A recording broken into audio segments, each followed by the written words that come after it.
Stay tuned for Claire's exit interview.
Hello, I'm Tatiana, and I'm a part of the Quasi Dream Team. And today I'm here with Claire, a member who made it to the final three, placing in second place. So I'm here to talk to you about your experience. So congratulations on winning the second to last challenge of the season in episode 11 and earning your spot in the top final three. Tell us how you made your decision to take Alex with you to the jury and not have Katie and Jake battle it out for the final spot. I think I kind of went in with an idea of if I won, I knew I wanted to take Alec. I think that was a pretty predictable move on my part, which I'm not ashamed of in the slightest. Alec he was the one that was always the most trustworthy and the one who just kind of gave me that trust as well. So it kind of was a balance for us. And, you know, playing it out in my head at the beginning, I was kind of thinking like, who would Jake take? Who would Katie take? And in both of those options, I was never confident that it would be me. Whereas, you know, having those conversations with Alec, I feel like I could almost confidently say that he was going to take me. So in a way, it was like returning the favor. Plus, you know, just having that little bit of, you know, being pushed aside in week 2 with Katie's whole idol and giving it to Jake and having those discussions with Jake and Jake just pretending like he's clueless. It wasn't necessarily a move of like revenge, but in the back of my head a little bit, it was kind of, okay, you two want to be partnered up, this secret alliance, whatever, fine. Okay, go battle it out and see who actually deserves that spot in the final 3. So, you know, a little bit of like, because I had that good relationship with Alec, but also just that little bit of revenge. So in that math decoding part of the relay, you and Katie had several numbers incorrect in the placement on the board. How did that happen, and how did you end up correcting those errors to finally get the sentence, time to face the jury and crown a winner? I think part of our strategy was going back and looking at like the last 2 numbers that she saw and then continuing the sequence. So then coming back and relaying it, I had to realize, okay, is she repeating those same 2 numbers that I just wrote down on purpose, or are those the next numbers coming up? So I think it was a lot of like placement and realizing, okay, which one should be duplicated. Because. So how did you feel about the questions that the jury asked you? I mean, I can't say I was surprised in any sense. I think a lot of people really questioned me on my social game, which was something that I didn't realize that a lot of people noticed about me. I definitely felt there were times where I was like under attack a little bit, which, you know, no hard feelings there. That's what the jury's there for. But I felt like there were a lot of times where I really had to do a lot of self-advocating and being like, no, you're twisting my words. I think one of the things, you know, when Alyssa came at me and she's like, you know, you're saying Alex a little puppy, you have him wrapped around your finger, yada, yada, yada. Actually, in that conversation, I said, I don't want to say he's wrapped around my finger because I don't want to have that level of confidence, because you never know, anything can happen. But I wanted to have that conversation with him to see if, you know, he'd be willing to vote kind of where the girls were thinking at that time. And then for Jay to say, no, you were turning against the girls. Well, if I'm trying to pull numbers to help the girls, am I really turning against them? So there was a lot of like different things that I wish I could have been able to explain better. But in that moment, it was just like answering the direct question, so. So you only received one vote from the jury. Do you know who it was and from where? And were you surprised about how the votes went down? Alright, so I think you definitely played the best game. You definitely had the best positioning.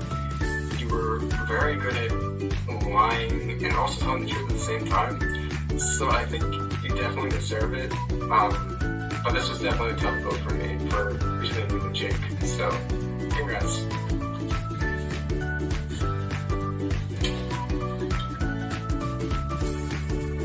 Finally, someone who thinks I told it some truth. Because I did, honestly. I think I was always very transparent.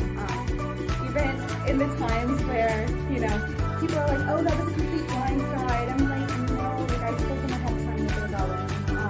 Including the votes for Alyssa. Before the votes were even read, she knew she was the one going home. So, you know, yes, I did turn against her, and that was a vote I had to make for myself, but she knew before the votes were read it wasn't a complete blindside because I did look at her and say, yes, I voted for you. So, you know, I get it, why it would be between Jake and I, you know, obviously very appreciative that he chose me over Jake, but, you know, no, it's nice to hear that someone thought I played a good game. Are you aware that the Shenango girls found the hidden idol clue in the pineapple that night? If so, how come you didn't join them on their hunt for it? And is that where the start of the Shenango divide began? I had no idea. I didn't find out until right before week 8 started filming. Just in conversations that we had outside of the thing. I had a little bit of speculation here or there, you know, talk about it while we were in the Quest Woods and everything, but I had absolutely no idea. I just knew, even meeting with the Shenango girls and everything, like our conversations, there was always like a point where it was like, okay, I say something and it sounds like the sentence should continue, but it just doesn't. So in my mind, I'm constantly like running around the idea of, okay, what's going on? And I knew by that point, like I was sort of seen as an outcast, just being split onto a different tribe compared to most of them in week 4. In the Family Feud Challenge for Lakota, you displayed your knowledge of Survivor and the team walked away victorious. Was that the night that you and Alex started your alliance, and how did you feel about that amazing win? I was gonna be so upset if that wasn't an answer to the thing. Because I remember like there was a change in this new like era of Survivor where it went from come on in guys to come on in. Because they felt that the guys was, you know, wasn't it wasn't a gender neutral thing. And there was just, not necessarily controversy, but a change that was addressed on the episode. And I remembered it so vaguely that I'm like, it has to be on there. So throughout the season, you said multiple times that you were feeling a mix of emotions. Tell us about that mix of, tell us of what that mix consisted of and how you worked through them. I'm always a mix of emotions. I think the biggest thing is, you know, being that person who reads everyone, like I want to know what everyone's thinking. And this is a game where you very much do not know what everyone is thinking. Definitely. So the biggest thing for me was like trying to figure out where everyone's head was at, you know, is the plan that I'm aware of the plan that's happening? Well, are we really sure? Because I'm skeptical of this person. And I think the biggest theme for me of this season was it's never been confidence. It's always been a lot of being hopeful. Feel after Ozzy's speech at the Quest Woods. I want to say I was completely shocked. I think in the moment I was just surprised because people are coming up to me and being like, yo, it's like he just proposed to you. And I'm like, no, like that's not. But ultimately, I knew how he was feeling with that game. I knew that he felt a lot of people were playing a scared game. Even to me, he's like, you need to step out. You need to stop playing a scared game. Like, take these risks. But by the time he's proposing, yeah. By the time he's like giving me his ideas, it's almost too late. Yeah. And trying to make those things happen, it was like, there just wasn't enough time. you've expressed a desire to apply for the actual Survivor TV show.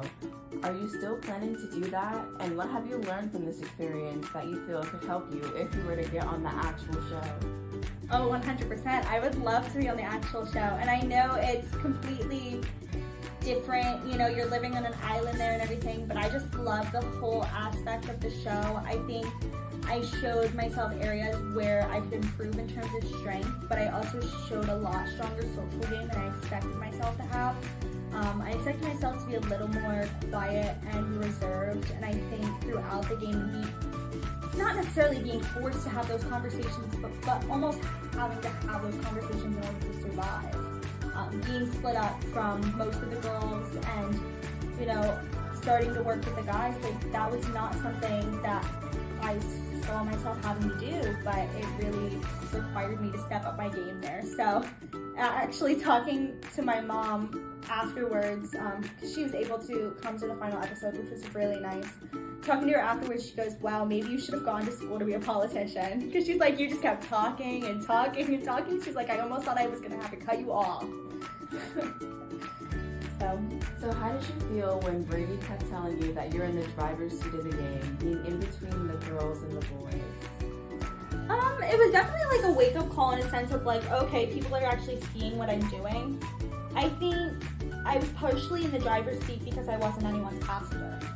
Oh, I like that. Like I said, there were a lot of times where even Jake admitted like he was kind of hiding behind Lee in that sense. And I think there were times where you could look at it and say Katie was hiding behind Alyssa as well. And I think things could have been different had Alyssa been voted out sooner. I think it would have sort of forced Katie to play a more open game, which I'm not sure that everything would have played out the same way had that been the case. I think with Lee being voted out when he was, it kind of told Jake, okay, you need to step it up and do this for you. And he had the physical aspect, he had the advantages and everything, but I didn't have that person to hide behind, I didn't have that advantage or that idol to hide behind, I had nothing. I was truly relying on myself. The first immunity, yeah, I was the first girl in the merge to get an immunity, but it was an immunity with Alec and Jake. It wasn't a single immunity. So for me, it was really hard of like, you know, you got to do this for you. You got to keep pushing forward. And I think that was the biggest thing was I was in the driver's seat because there was no other alternative. I had to do this for me. One of my life mottos would be to look at the bigger picture. I think it's important to try to establish why someone did something and see how it affected their game, even if it could be in a negative manner. So, has your life motto changed at all? I would say probably not. I think, you know, it has truly been, I think my big thing of the past year is just looking at the bigger picture and trying to understand a person as a whole. And it's very fitting in this game. Like I said, you know, there is a person outside of the game. And it's just a matter of, do you have that willingness to get to know them? Like, people are going to say things in the game that, you know, you don't necessarily want to hear. I think that was very obvious of the jury. You know, when they're talking to you, the final three, they're going to ask those hard questions. That is the point of the game. But afterwards, you have those conversations, and people were coming up to me saying, I'm so sorry I had to address you in that way. Like, I get it. It's okay. Like, there is a reason that you are in that position. There was a job you had to do, and you fulfilled that duty. So I, you know, like I said, I hold no hard feelings towards people. I'm very appreciative for the opportunity as a whole. The cast and the crew were absolutely phenomenal. And that was Claire's exit interview. And never fear, I'm still a mix of emotions.